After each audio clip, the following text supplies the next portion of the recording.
In the light of so much misinformation, in the light of so much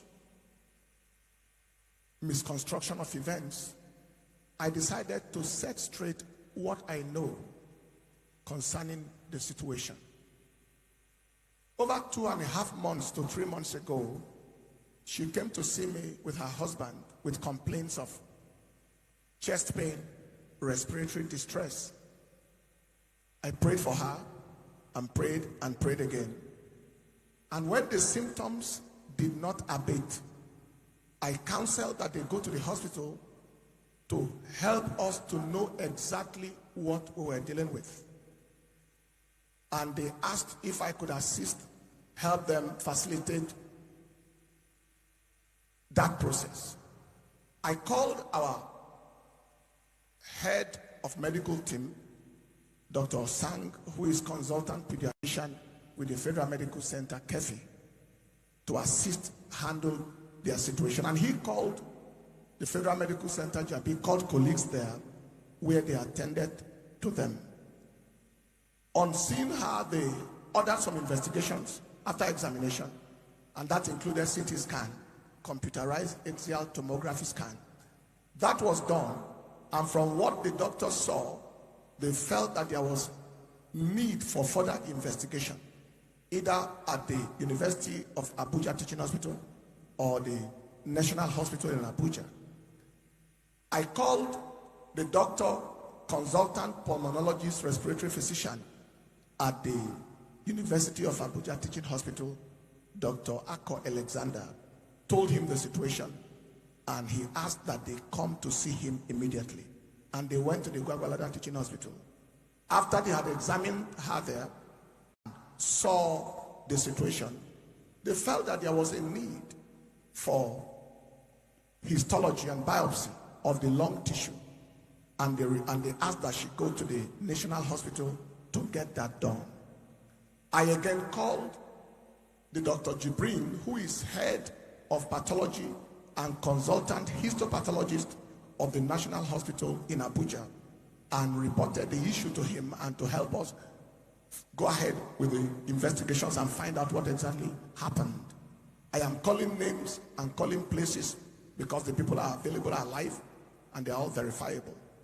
And then they continued the management. The histology was done. From what I saw at that time, the picture was much milder than what the CT scan earlier on showed. And so we felt very happy that at least there was relief.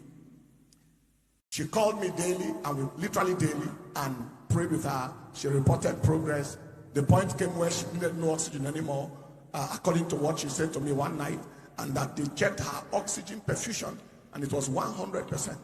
And we were very, very excited at that progress. That was the point it was before we went over to the crusade in Cameroon. It was in Cameroon the second night that I got to know of the unfortunate incidents of her passing. Now, if there was domestic violence that led to or coincided with those symptoms that she came with 2.5 months to 3 months ago, there is no way I would know. And if there had been perennial domestic violence, there was no way I would have known.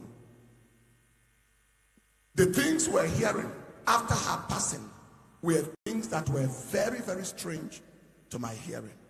Then I began to ask questions. First, I asked the twin sister, are you aware that your sister, were you aware that your sister passed through all these things? She said yes, she knew some of them, but that the majority of them she was hearing also from those she confided in. I asked her, I said, if you knew, why didn't you let us know? And the twin sister said, she always begged her, please don't let the church know, don't tell the pastor, please, the man will change, please, just pray for us, the man will change. And that continued to happen. I asked the first son yesterday, I said, was this real? And the son told other stories. And I said, so why didn't you tell me? Because typically they will run to me after service and I'll pray for them, lay hands on them. Why didn't you tell me about what was going on in the home? The young man said they couldn't tell me because the father would always ask them after they left me and said, what did you tell the pastor? Did you tell him anything? And so on and so forth.